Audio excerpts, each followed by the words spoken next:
Congressman Aderholt's always generous with his time with us on the Murphy program. Congressman Aderholt, good morning. Hope you're doing well, sir. Hey, good morning, Matt. Good to be with you. Nice to be with you as well. Lots going on in Washington, D.C. Boy, they're piling on AIG last week like there's no tomorrow. I'm curious to get your thoughts on it, Congressman. Well, of course, as you probably know, I voted to tax the bonus, and it was a bad vote. It was a bad vote from the standpoint of bad legislation that came before the floor. But at the end of the day, I voted for it. I thought it was, I think most American people are very outraged about what is going on. I think it's maybe one way to encourage businesses not to depend on the government for handouts. And so, therefore, at the end of the day, I voted for it. And I know there were a lot of disagreements on that. The Republicans were split almost, I think, 50-50 on the issue. But at the end of the day, I think that most Americans were very outraged with what was going on, and it was the right vote. We will respectfully disagree on the vote itself. I think the bad vote occurred when the initial vote was taken that AIG essentially was too big to fail. Therefore, the United States government must step in and buy some of these. I agree with that. Absolutely. I would think that the initial vote maybe is the one.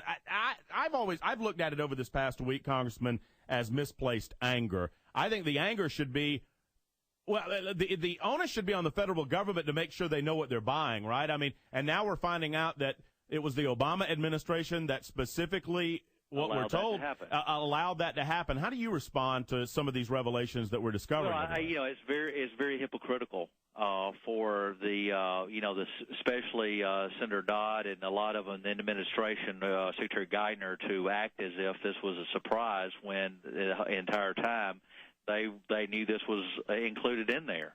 And so, for those of us who had no idea it was in there, and those of us who, from the standpoint of course, really didn't have much say in the legislation as it went forward. But I thought it was very hypocritical to make such a big deal of being so outrageous and then find out that it was on their watch. They allowed it to happen from the administration standpoint and several of the senators' standpoint. Well, Congressman, walk me through this scenario. You voted to tax these bonuses, and you understand that it was a controversial and you mentioned a difficult vote, but wouldn't the better course of action, and I'm just thinking out loud here, because at the end of the day, these are supposedly loans that the government's giving in terms of 80% ownership of the company. The government is not going to own the company outright for the rest of its life. So if these are loans, would not the best way to recoup this $165 million in bonus money, would that not be to retain some of the people that didn't have anything to do with getting us into this so as to have the best leadership in place possible? Because now if I'm getting taxed at 90% on my bonus, I'm probably going elsewhere to look for work outside of AIG. So now you understand where I'm going? Yeah, no, you make a good argument. And Maddie, like I said, this was a tough issue. And like I said, at the end of the day, and it was one of those votes that I heard some of my colleagues that were actually discussing the fact maybe this is a vote where I should vote present and not vote yes or no. And, of course, I tend to think at the end of the day most members of Congress, unless there is a compelling reason to vote for president, I think we need to vote yes or no, and that's what we're up here for, to vote yes or no at the end of the day. But it was one of those issues where it was a very difficult vote, and no matter how you voted on the bill, it sent mixed messages. First of all, like I said, it goes back to the fact that the bonuses or the government bailout should never take in place in the first point, and that was consistent with my vote. But, this was an issue where I think you have to bear in mind that only the companies that were receiving, I believe the number was $5 billion in TARP money would be under this provision. Also, incomes under $250,000 would be exempt from this law, and certainly most Americans fall into that category. But at the end of the day, like I said, I think members of Congress had to vote up or down for it, and it was a tough vote. But, I applaud you voting. I always scratch my head with a mixture of frustration and amazement, those that during the tough votes, I mean, we could look at actually our current president of the United States while he was in the state Senate. He did this quite a few times, voting present when you were there in the chamber and you could have voted yay or nay. Sometimes it's difficult to pull that trigger one way or the other. You know it's going to be controversial. So while we might disagree on this piece of legislation, I congratulate you on taking a stand one way. Sure. Well, one thing that I thought should be brought up, and I think I was listening to some of the Sunday talk shows yesterday, and one of the commentators or one of the guests on the show mentioned the fact that everyone says that. It's the big businesses and those that make the millions of dollars are the ones that control Congress. Well, clearly that was not the case on Thursday's vote. Clearly, the ones that were getting the big bonuses and the ones that were, that what we consider the big corporations were not the winners on Thursday's vote. And so I think that was actually comforting maybe to a lot of people, or it should be comforting a lot of people, that, those that think that it's the money and the big corporations that control Congress, that's, maybe not the case.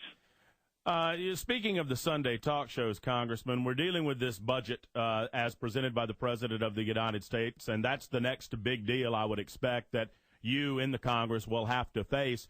A colleague of yours on the other side of the Capitol, Senator Judd Gregg, who had been nominated by Barack Obama to be the next Commerce Secretary, and he withdrew his nomination, said over the weekend on CNN's State of the Union that the Barack Obama administration's massive budget proposals will, and I'm quoting here, bankrupt the country.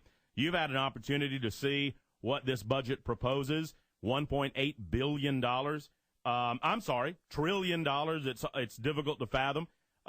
In the federal deficit this year alone. What are your thoughts on the comments by Senator Gregg, and what generally are your thoughts about this budget proposal? No, he's exactly right, and the thing about is we have heard several people who have been on some of the talk shows have mentioned the fact that this budget, it borrows too much, it spends too much, and it gets us too much in debt. And I think he's exactly right. It increases the national debt as been alluded to, by $3 trillion over the next 5 years. And so it's, it's one of we're going to see a deficit higher than we've ever seen it before. And we're ready. I think Congress, of course, this week and the Budget Committee, I now serve on the Budget Committee, and we'll be looking at looking at the President's budget this week. The Republicans will have an alternative. And so we'll get a chance to look at that a little bit more depth. But that's probably my understanding. The last word I got was Wednesday will be coming before the Budget Committee itself. Something that is brewing on Capitol Hill that's sort of under the radar or on the back burner because of some of the other big issues that we've addressed today, you're addressing vis-a-vis legislation. This would be a preventative measure to preemptively stop what has been known as the cow tax. Explain to folks what the cow tax is and what you're trying to do to help the farmers of Alabama and of the United States of America. Well, this is a proposal that has been laid out, and a little bit of this came out even in the Bush administration as far as the regulation goes, to put a certain tax on certain farm animals. And I don't have the numbers that are proposed in front of me, but there were several, would be for farmers, for small farmers especially, this would be a tremendous tax that their cows would basically, for cows, sheep, for hogs, whatever the case may be. This is for methane gas emissions, right? Yes, it literally, I hate to put it so bluntly, but it's literally whatever gases come out of the cow. Exactly. Due to the natural process, yes. They're proposing we tax this? That is because of the whatever detrimental effect it has. That's just the way that these animals are. They're created. There's nothing, that's the way that nature works. And so I think it's completely ridiculous to tax farmers for something that just occurs in nature. So anyway, it's one of those weird proposals. And right now, there is a legislation in Congress proposed by Congresswoman Blackburn that would allow this, for any tax to go forward, it'd have to be approved by Congress as opposed through the EPA. Congressman Robert Aderholt is our guest. Congressman, I'm sure that after you won your first election, that there was a point that you were so proud, and you had every right to be proud of your family and your upbringing, your education, and proud to be representing the great people of the state of Alabama in the 4th Congressional District. At any point during, that period of time, did you think to yourself, now, finally, I can go to Washington, D.C., and stop the big government guys from coming down here in Alabama and taxing cowpoots? I mean, is actually, that what that scenario really didn't come to mind? Actually, I can't believe that it couldn't come to mind. I mean, this is the point of lunacy when we've got the government of the United States, as represented by some of your colleagues, actually suggesting that we put some of these suggestions are literally a per cow tax, are they not?